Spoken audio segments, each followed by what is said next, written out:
کچھ اسٹوڈنٹس جو ان کو چھوڑ گئے ہیں وہ کہتے ہیں کہ یہ فرقہ بنا رہے ہیں. میں نے بھی فیل کیا، میرے بہت اختلافات ہیں، بیسیوں اختلافات ہیں، تو وہ پھر ٹائم لگ جائے گا، مگر میں اختصار کے ساتھ with the passage of time بتاتا رہوں گا. میں بات کنکلوڈ کرتا ہوں تو میں اعلان برات کرتا ہوں. میرا کئی اختلافات ہیں آپ سے. ہاں، نہ میں وابی نہ میں بابی. میں اس لیے کہتا تھا کہ جب بھی ہم توحید کی بات کرتے تھے نا تو ہمیں دو گالیاں پڑتی تھی، کیونکہ انڈیا پاکستان بنگلہ دیش میں توحید کی بات کرنے والے کو وابی کہا جاتا ہے، یا وہ وابی ہوتا ہے یا وہ یزیدی ہوتا ہے. تو میں پھر دوہیں دے مگر پہ گیا. یزید نال جو کچھ میں کیتی ہے، ٹھیک ہے، وہ تواڈے سامنے ہے، اتو لے کے تھلے تک. ہوں منو کوئی کہے نا، ڈاکٹر ذاکر نائک یہیں سے مار کھا گئے نا. وہ یزید کو رضی اللہ عنہ کہہ کے بریلویت کے لیے انہوں نے ہمیشہ دروازہ بند کر دیا، شیعہ کے لیے دروازہ بند کر دیا. ٹھیک ہے، ہمیں بھی لوگ اس کھاتے میں ڈال رہے تھے کہ یہ بھی جو ہے نا وہ چونکہ توحید کی بات کر رہا ہے تو لہٰذا یہ وہی کچھ ہوگا. اس سے نپٹا ہم نے. وابی لفظ سے نپٹنے کے لیے ضروری تھا کہ میں خود اناؤنسمنٹ کرتا کہ میں وابی نہیں ہوں. میری شروع کی جو مجالس ہیں ان میں نے بتایا تھا کہ میں اب یہ مجھے وابی کہہ رہے ہیں نا تو میں انکار کروں گا اس بات کا، اور اس کے اگینسٹ میں بھی ایک ادبی گالی ڈیوائز کروں گا، کیونکہ قرآن میں سورہ النساء میں آیا کہ اللہ تعالیٰ برائی کے ساتھ ذکر کسی کا پسند نہیں کرتا. چھٹا پارہ آغاز ہی اس میں ہوتا ہے، سوائے اس کے کہ جس پر ظلم ہوا. تو میں نے کہا آپ وابی کہیں گے نا تو اسی لیول کی میں برائی آپ کے ساتھ کر سکتا ہوں. سورہ شورا میں بھی آیا کہ برائی کا بدلہ اس کے لیول کی برائی ہے.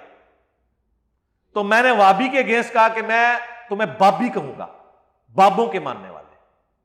ٹھیک ہے، تو اس میں ہمیشہ بولتا تھا نہ میں وابی نہ میں بابی. یہ تو بڑا عرصہ چلتا رہا تو میرے ایک بندے نے کہا جی ایڈ کر دو، میں ہوں مسلم علمی کتابی. یہ شعر کے طور پہ تھا، علمی کتابی کوئی فرقے کے طور پہ لانچ نہیں ہوا تھا. اور اگر کوئی کہتا ہے یہ فرقہ ہے تو سر بتائیں علمی کتابی فرقے کی مسجد دنیا میں کہاں ہے؟ علمی کتابی فرقے کی چندہ بک کدھر ہے؟ علمی کتابی فرقہ ہے تو اس کا مدرسہ کدھر ہے جس میں وہ بنا بنا کے سانچے میں لوگ نکال رہے ہوں؟ کیونکہ یہی ہوتا ہے نا فرقہ جب بنتا ہے. مثلا 1867 میں اگر دیوبند بنا ہے تو ہم بتاتے ہیں انڈیا میں یو پی میں ہے، ان کی ٹیکسٹ بک جو ہے المحند المفند ہے، اور وہ اپنے ساتھ دیوبند لکھتے ہیں اور اتنی دمیں لگا کے اہل سنت والجماعت حنفی دیوبندی. 1896 میں بریلوی ایک بریلی کے اندر منظور الاسلام بریلی مدرسہ بنا ہے، ان کی اسام الرحمن ٹیکسٹ بک ہے. یہ ان کی مساجد ہیں، رجسٹرڈ ہوئی ہیں. جائیں آپ گورنمنٹ سے پوچھ لیں کہ علمی کتابی نام کے اوپر کوئی مسجد رجسٹرڈ ہوئی ہوئی ہے تو ہمیں بتائیں. ہماری اکیڈمی بھی جو رجسٹر ہوئی تھی نا مسلم نام پہ ہوئی ہوئی ہے، حالانکہ وہ رجسٹر کر ہی نہیں تھے اس وقت. وہ کہتے کوئی فرقہ نہیں دسو نا.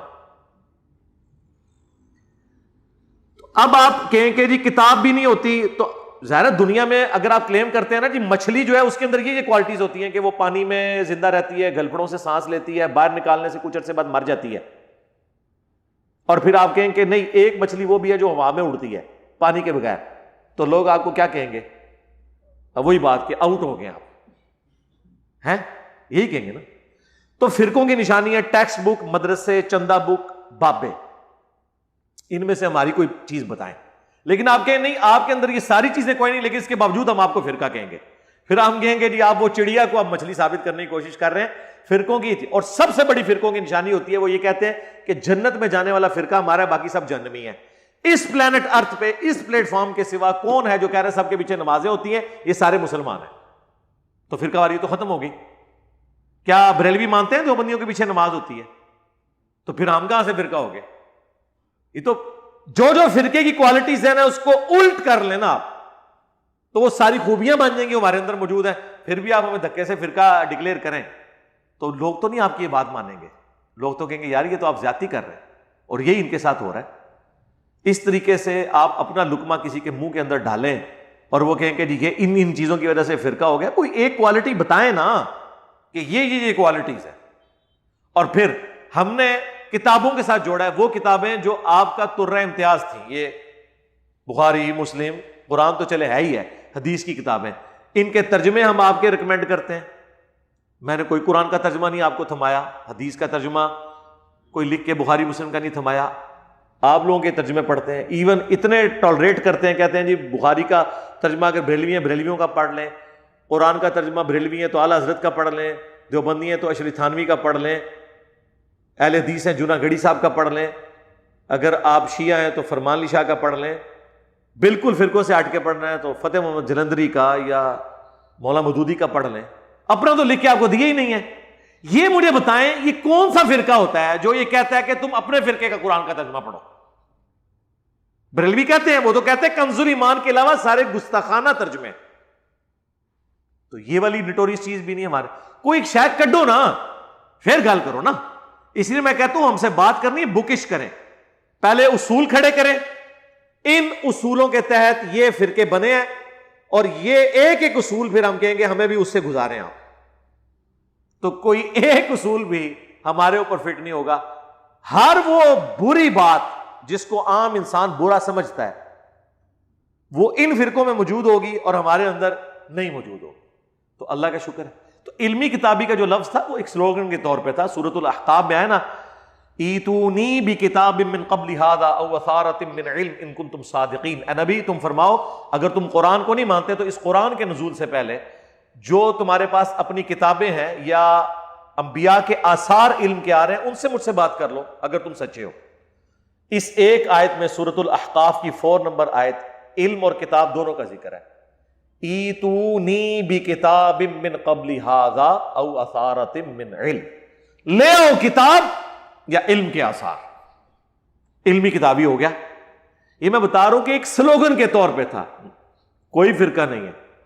اور یہ انہوں نے تھمبنیلز بنائے ہیں شاہد بھائی نے، بلال بھائی نے، تو آپ دیکھیں مسلم بریکٹ میں علمی کتابی لکھا ہوا ہے۔ ہاں نہیں وہ اس لیے آنے تو مٹا دو یار، یہ بھی جان چھڑاؤ میری، چھڑ دو، کام بھی ختم، ٹھیک ہے جی۔ کہنا نہیں انجینئر صاحب رجوع لو جی، رجوع کیتا نہ کردہ گناہ ہوتے جڑا میں کیتا ہی نہیں۔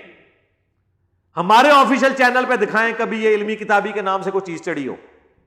یہ جتنے جرائم کی لسٹ بتا رہے ہیں نا وہ ہمارے اسٹوڈنٹ کے اجتہادات ہیں، اور وہ ہم ان کو اجازت دیتے ہیں، ٹھیک ہے یار آپ کا جو من کرتا ہے کریں، ہم کسی کی سوچ کے اوپر قدغن نہیں لگا سکتے، لیکن اگر یہ چیز ہے تو ٹھیک ہے، ہم اس ویڈیو کی وساطت سے کہتے ہیں۔ میں اپنا بتا دیتا ہوں، یہ ویب سائٹ میں ہم نے یہ جو کچھ یہ لائیو سٹوریز میں کر رہے ہیں نا، کئی سال پہلے ہم نے سلمان بھائی سے ڈلوایا تھا ویب سائٹ میں کہ آپ لکھیں کہ آپ کا پہلا فرقہ کون سا تھا، بریلوی، دیوبندی، اہل حدیث، شیعہ۔ اس میں انہوں نے نا ایک علمی کتابی بھی ڈال دیا ہوا تھا شروع میں ہی۔ میں پہلے دن چک کے انہوں بار ماریا سی، میں کہا یہ کہ پا چڑھا جے ظالمو، اتنے نہ لکھو علمی کتابی۔ لوگ کہیں گے اچھا جی یہ تو شروع تو ہی ایک فرقہ بنانے کی کوشش کرے، تو میں نے اس میں سے نکال دیا، تسی بھی جناب ہٹا دو، کام بھی مکاؤ، گال ہی مکاؤ، ٹھیک ہے نا جی۔ تو میرا تو اس سے کوئی لینا دینا نہیں ہے۔ باقی رہ گیا ویب سائٹ کا نام اہل سنت پاک .com، اہل سنت پاک، پاک فار پاکستان بھی تھا اور پاک فرقوں سے پاک بھی تھا۔ اہل سنت کی ٹرم میں نے اس لیے استعمال کی کہ اب یہ تو ہو نہیں سکتا نا کہ میں نام تو بخاری مسلم کا لوں اور بخاری مسلم جو منہج کے طور پہ لفظ استعمال کریں اس لفظ کی بنیاد پہ میں ان کو گمراہ کہنا شروع کر دوں، ایسا تو نہیں ہے۔ وہ منہج کے طور پر امام مسلم نے مقدمے میں لیا ہے کہ اہل سنت کی حدیثیں لی جائیں گی، اہل البدع کی نہیں لی جائیں گی، دیٹس آل۔ اسی طریقے سے امام ترمذی نے، امام بخاری نے بعض اوقات اہل حدیث کا لفظ استعمال کیا، اہل علم، اہل العلم کا لفظ استعمال کیا، یہ صرف سمجھانے کے لیے، یہ نہیں تھا کہ وہ مساجد کے باہر اہل حدیث یا اہل سنت لکھتے تھے۔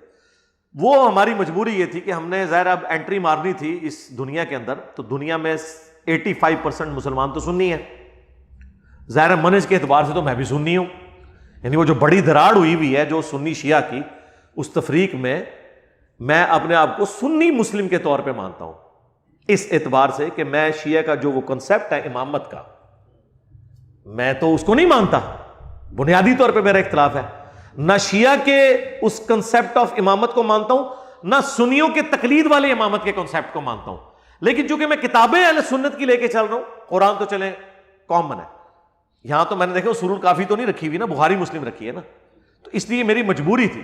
دوسرا اگر میں قرآن و سنت .com رکھتا، مسلم .com رکھتا، تو انہوں نے وہی ایک ڈنڈورا پیٹنا تھا کہ یہ کوئی نیا فرقہ بن گیا، اس شر سے بچنے کے لیے آپ دیکھیں ہمارے پمفلٹوں کے اوپر بھی لوگ تو پمفلٹ لکھتے ہیں اور نیچے بڑے فخریہ اپنا نام لکھتے ہیں, ریٹن بائی فلاں. ہمارے کسی ریسرچ پیپر پہ اذکار کارڈ پہ میرا نام لکھا ہوا ہے. کیا لکھا ہے؟ نوجوانان اہل سنت. صرف اس لیے کہ لوگ کسی بہانے سے پڑھ لیں. یہ پگڑی بھی سرکار اس لیے پہنی ہوئی ہے, یہ نہیں ہے کہ میں اس کو پگڑی کو کوئی اس اعتبار سے دین کی کوئی فرض کے طور پہ مانتا ہوں. اسی لیے آپ دیکھیں میں لائف سٹوریز میں وہ پہلے وہ سواتی ٹوپی میں ان میں جالی والی ٹوپی چاہنا شروع کرتا ہے. حالانکہ جالی والی ٹوپی میں بچپن سے یوز کر رہا ہوں, یونیورسٹی میں بھی کالج میں بھی میری عموماً جو ٹوپی ہے وہ جالی والی ٹوپی میں استعمال کرتا ہوں. لیکن میں نے کہا کہیں یہ بھی نہ کوئی ایسی نشانی بن جائے کہ پگڑی پانی ہے, نہیں, ختم کر دیا اس کو. اور میں نے تو گرین پگڑی پہن لی یار, اور چھوڑ دو, اتنا جگر ہے کسی میں؟ ٹائم قیامت تک جائے کسی مولوی نو گرین پگڑی پوا کے دسو, وابی نو, ہاں وابی نو تو چھڑی پگڑی پوا لو نا, تو یہی بڑی کامیابی ہے. گرین پگڑی تو پانی نہیں لگا. تو اتنا تھنک آؤٹ آف باکس کیا. بھائی میں نے کہا بھی ابو داؤد ترمذی میں حدیث ہے, نبی علیہ السلام نے سبز تہمت بھی باندھی ہے, سبز چادر بھی اوپر لی ہے. لباس آپ کا جب پورا سب ثابت ہو گیا, اور قرآن حکیم میں اللہ تعالیٰ نے جنتیوں کا لباس کہا ہے کہ سبز ہوگا, ٹھیک ہے, اور اللہ کا پسندیدہ رنگ بھی ہے سبز. ساری گرینری دیکھ لیں. اور جس جنت کی آپ کو اتنی لالچ دی جاتی ہے, لالچ پازیٹو معنوں میں, اس میں بھی درختوں کا گرینری کا ذکر ہے. تو اللہ کا پسندیدہ رنگ ہے, نبی علیہ السلام نے پہنا ہے. تو سرکار جب نبی علیہ السلام نے کرتا پہن لیا اوپر, یعنی کرتا چادر کی فارم میں, تہمت باندھ لی, تو پگڑی کو باندھ لینا کیا ہو گیا یار, ادھر جو کیا نکلا ہے, ٹھیک ہے باندھیں. تو تھنک آؤٹ آف باکس کی ہے. ننگے سر میں اس لیے نہیں آتا کہ وہ پھر ایک نشانی بن جائے گی ایک فرقے کی, ہاں ٹھیک ہے, اس سے مجھے چڑ ہے. اے انشاءاللہ تعالیٰ تو ہی منو احرام دی حالت شاید ہوں وہ بھی نہ ویک سکو, وہ بھی میں کنکلوڈ کر بیٹھا ہوں آج عمرے. ننگے سر میں تمہیں کدے لیکچر دینا نہیں نظر آواں گا, ٹھیک ہے نا. اور تہاڈی وجہ نال مینوں گالاں پیندیاں نے. جو لوگ ویڈیوز دیکھتے ہیں نا, جتنے پرانے پرانے بابے کہتے ہیں دیکھو سارے ننگے سر بیٹھے ہیں, ٹھیک ہے نا. تو ایک مسلمان جو یعنی دعوت و تبلیغ کا کام کر رہا ہے نا, اس کے لیے 3 چیزیں مرد کے لیے ضروری ہیں. داڑھی, سر کا ڈھانپا ہونا, اور شلوار ٹخنوں سے اوپر. یہ چیزوں کے اوپر کمپرومائز نہیں کرنا چاہیے.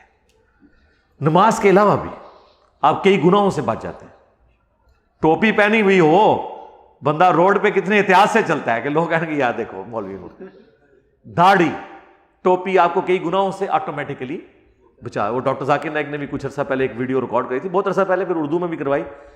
If label shows your intent wear it. اگر لیبل یہ شو کرتا رہے تم کیا ہو تو اس کو یوز کرو. اس میں انہوں نے کہا یہ 3 چیزیں مسلمان مرد کی نشانی ہے. ٹخنوں کا ننگا ہونا, ننگے ہونے سے مراد یہ نہیں کہ اس پہ جراب بھی نہیں پہننی, یعنی اوپر سے جو چیز لٹکائی جاتی ہے وہ ٹخنوں سے اوپر ہو. ان کی دیکھ لیں ان کی پینٹ بھی کدھر ہوتی ہے. دوسرا ٹوپی اور داڑھی, یہ مسلمان کی نشانی ہے مرد کی, جس طرح عورت کی نشانی حجاب کرنا ہے. تو اس اعتبار سے میں پوری کوشش کرتا ہوں کہ کوئی ایسی ایکٹیویٹی پرفارم نہ ہو. ویسے بھی نبی علیہ السلام کی مبارک سنت ہے, جب آپ سٹیج پہ آتے تھے نا تو آپ کالی پگڑی استعمال کرتے تھے. جو بخاری مسلم میں آتا ہے کہ نبی علیہ السلام جمعے کا خطبہ ہو تو کالی پگڑی استعمال, آپ کی عموماً پگڑی کالی ہوتی تھی, سفید بھی لیکن وہ اتنی نہیں. اس کی وجہ کہ کالا رنگ جلدی خراب نہیں ہوتا, دھونے کے اعتبار سے زیادہ تردد نہیں ہوتا. جنگوں میں تو ہوتا ہی کالا تھا. ہاں عبد الرحمن بن عوف کو نبی علیہ السلام نے المستدرک للحاکم میں آتا ہے کہ سفید کلر کی پگڑی باندھی تھی اور اس پہ چپے کے برابر شملہ چھوڑا تھا. یعنی یہ بھی شملہ ہے, یہ ایک شملہ ہے, اس کو صدل بھی یہ بھی صدل ہے, یہ بھی صرف چھوڑ سکتے ہیں, یہ بھی صرف چھوڑ سکتے ہیں, دونوں بھی چھوڑ سکتے ہیں. شملہ جو ہے نا وہ ایک نشانی ہے, نبی علیہ السلام نے اس کو پسند فرمایا.